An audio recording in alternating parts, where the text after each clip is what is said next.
So I have a home garden that it really sparks joy for me. But hey, still, don't do this. Snap a pic of an eggplant you're particularly proud of growing, and then text your friends with the eggplant emoji, asking them to look at this, sending a photo in a sack. Oh, dear God, my love of emojis has gotten me into trouble so many times. The funny thing is, this is yet another example of one of my superpowers. I can make any situation awkward. I've written a humor column on this very topic, and it's published online if you're so inclined to find it. You just search for Diane Dean-Epps awkward.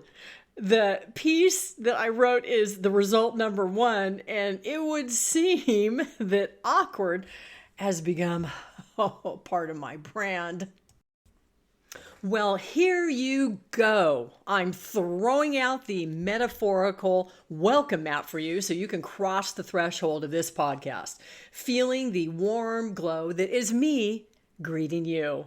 I'm so happy you're tuning in to Bangs and Botox, Women Who Wear Aging Well. I'm Diane Dean-Epps, the host of this anthem to inspiration that I hope does inspire you. I'm an author of 7 books and counting, the latest being Bangs and Botox, My Aging Journey Into, Through, and Beyond Denial, Fillers, and yes, human preservatives, available on Amazon.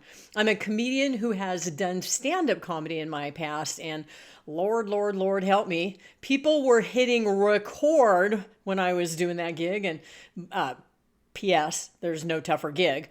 So just to round out the whole package of me, I'm also a teacher, media maven, and Mimi and Mama to the second power. Just a quick shout out to my male listeners.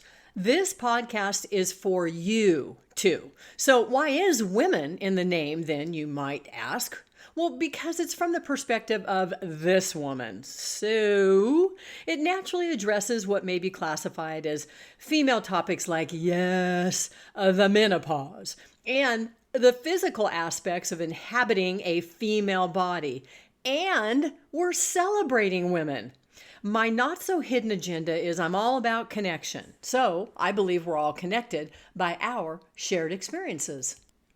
This All Diane Channel show promises to make you laugh out loud at least once, chuckle at least twice, and smile 3 or more times. I'm a woman with a big voice, big ideas, and lots to say about what I believe is our shared experience. This podcast is about many things: empowerment, freedom, laughing at the crazy, silly, everyday occurrences in life. And it's about encouraging you to own your space and place in this world. It's a big slice of wonderful to be here with you today for our comedy clatch that I refer to as sit down stand up. In my last episode, I talked about love, relationships, and then I shared my own love at first sight love story about meeting my significant other. Now, I'd like to delve into a topic that may not seem like it will resonate for everyone: grandchildren. Hang with me though, because the real theme is unconditional love and the many sources from which we get that unconditional love. Grandtwinkies are just one example. Still though, how is talking about your grandchildren going to work and not be boring then, Diane, you might ask? Will it be a long blah, blah, blah about how wonderful they are, smart, talented, funny? Well, yes, sure. But here's the thing. I'm also going to talk about the metamorphosis that occurs in our journey as we age. Sometimes the change is brought about by a situation, another person, an event. But nevertheless, the way we view the world changes as well. And you know what? That's what my grandchildren, and before them, my children, has done for me. I'm a better person than I was. They teach me and have taught me so much. You know, when my kids were little, it was paramount. on my mind, that I was going to be around to get them all raised up and independent. And I got to do that. I am still here. Yay, still here. But then I met my grandchildren, and I have to say, I want to see how that all turns out for them too. So I want to stick around, and well, that's my big plan.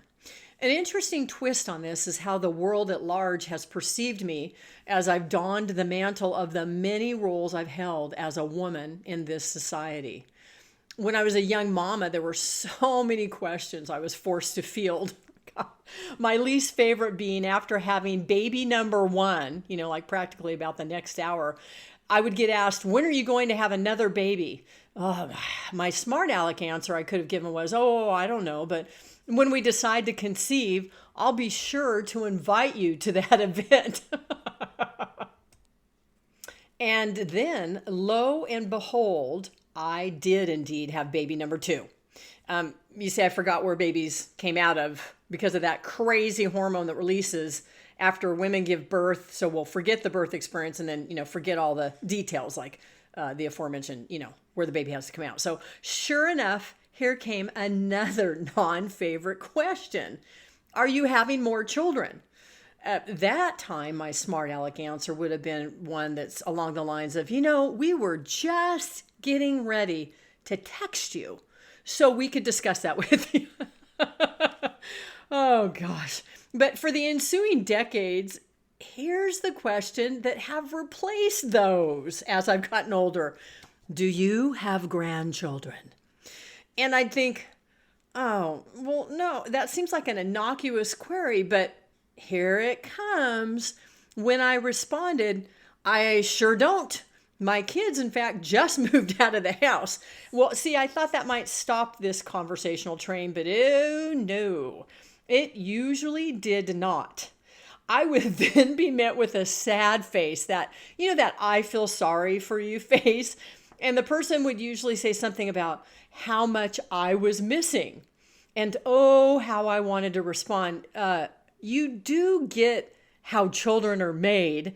And I don't exactly have a place in this whole process with my grandchildren, right? Oh, man. But then it happened. Many years later, I was so tickled to have two Grandtwinkies enter my life 9 months apart. What a bounty of gifts in these little humans. When they arrived, I was like, oh, there you are, my precious one. I've been waiting for you. They feel so familiar, and they make me feel even more love than I ever thought was possible. I figured there would be some sort of generational space that, I would love them, but it would be almost a different kind of love from a distance. Like, oh, I love you. You're related to me, but it doesn't feel super intense. Boy, was I wrong. And I'm probably not explaining this super well. So let me tell you what the love is like. I love these beautiful human beings just as though they're my own children. No distance. No less intense, no less devotion to their happiness.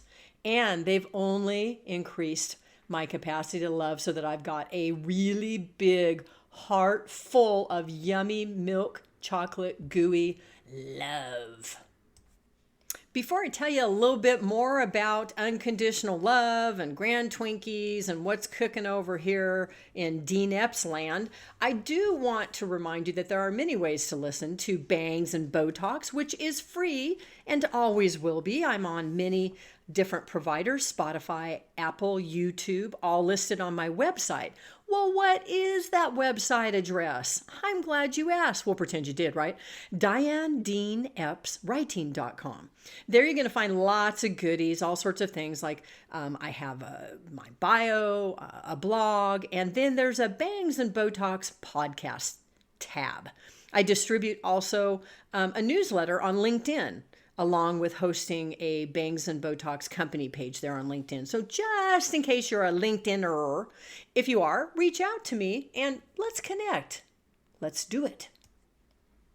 I have a lot of fun with my Grandtwinkies. And as it turns out, my brand of humor really kills with the 0 to 5 toddler set. We play, we chat, we make things, we break things, and we take lots of funny, funny photos. However, because I'm me, remember how I mentioned my superpower being awkward? Well, it doesn't matter what I do. I seem to get into a bit of a sticky wicket, even when I try to do my best. As it turns out, sometimes doing my best just isn't good enough. When we're having just a great time together, dancing wildly, and I'm acting out parts and doing voices and singing with them and just generally being a one Mimi entertainment machine, I have in the moment ideas that I think might be good, but they're a bit of a misstep. So that's like when I began that classic favorite childhood, duck, duck, bo, buck, banana, fana, fo, and then I went into the F word part of that. And I kind of had to, regroup because you know how those single syllable words they're just really easily picked up by youngsters. And so that was one. And then they remember things, everything. They remember everything. And so we do all these things. We have fun together, quality time, as they call it out there in culture land. And then I love giving them things. In fact, we have an unspoken understanding. They tell me what they want, and I get it.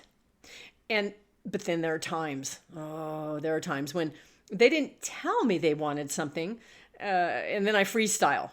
That's when it gets interesting. Like when I made a purchase of a retro toy for my grandson.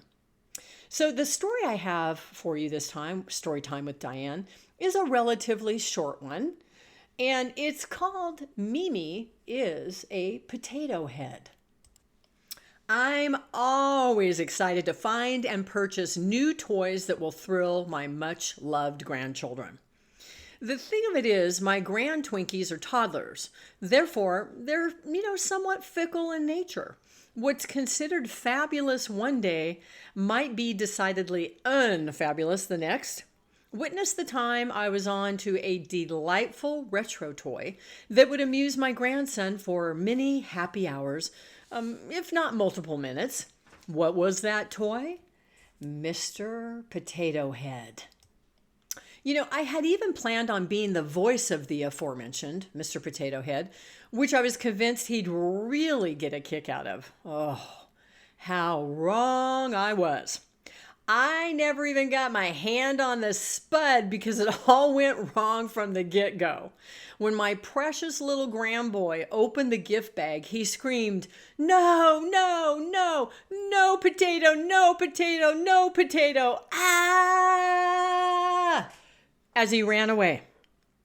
Okay, so no problem. I'm open to the learning. So next time when we hung out together, I went with practicality. I purchased a fun toothpaste the manufacturer promised would dazzle as much as it would delight. Note to self, I need to work on what constitutes fun. And then, note to manufacturer, you need to work on what constitutes dazzling and delighting. Why I thought brushing our teeth together with a touted as kid-friendly toothpaste would be a good time is anybody's guess.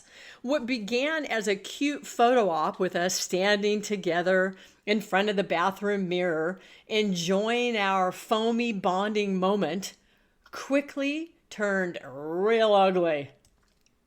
In the time it took to begin the 1 Mississippi, 2 Mississippi counting sequence for our oral hygiene session, he screamed, "No, no, no, it's spicy, it's spicy, it's spicy, ah!" as he ran away. Will he remember I held him for hours on multiple occasions when he was a baby, crying nonstop? Well, how about that magical moment when I gave him his first look at Christmas lights and he lit up brighter than they did? Nah. Or What about the scores of stories I've read to him since birth, acting out the parts for his amusement, well, and mine? Nope. I'm pretty dang sure what he'll remember is that I gifted him with a killer potato and had him brush his teeth with hot sauce before his 3rd birthday. That'll be it. Mimi of the year. That's me.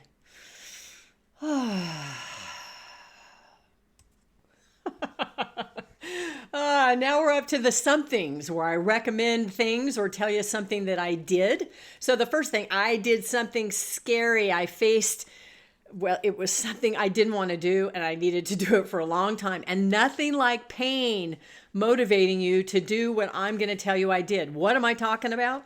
I completed not 1, but 2 MRI sessions, which landed me in what I call the tube of doom for 45 minutes straight.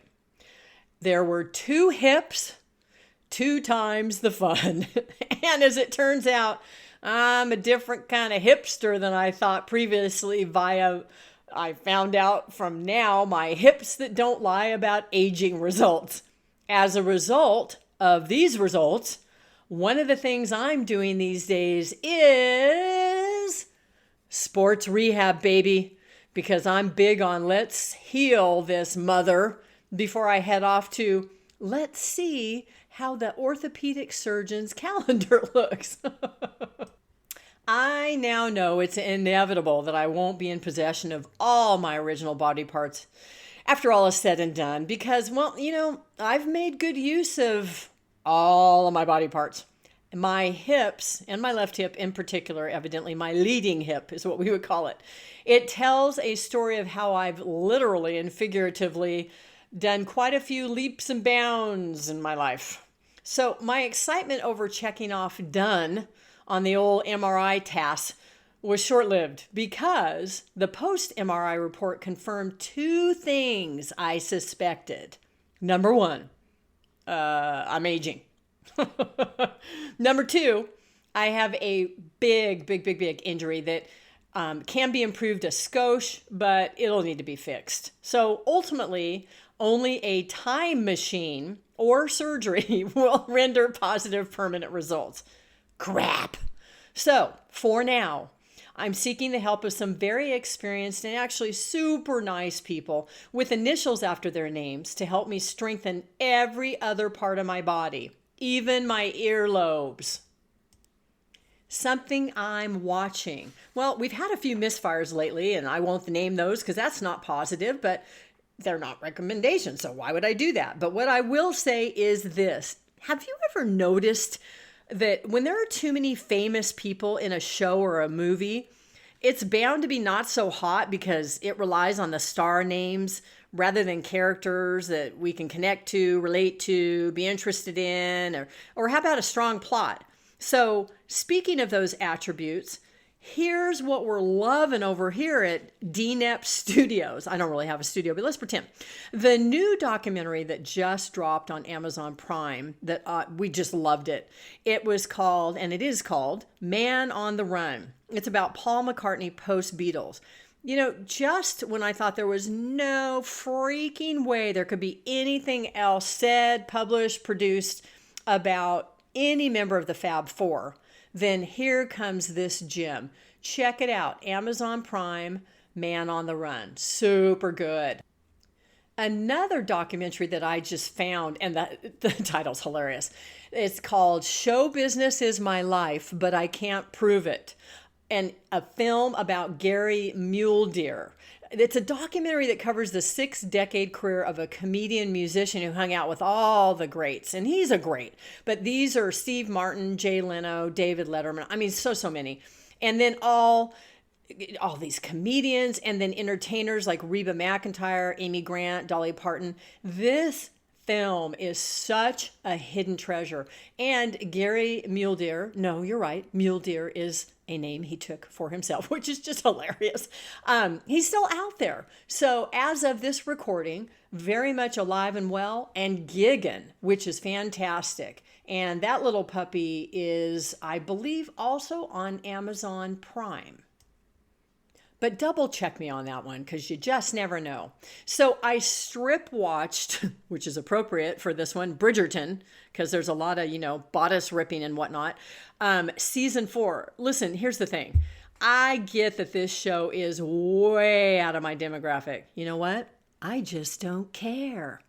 I think it's fun, clever, and I'm real okay with a lot of those. No, all of those erotic high points. I know you might be cringing. It's okay. I'm alive over here.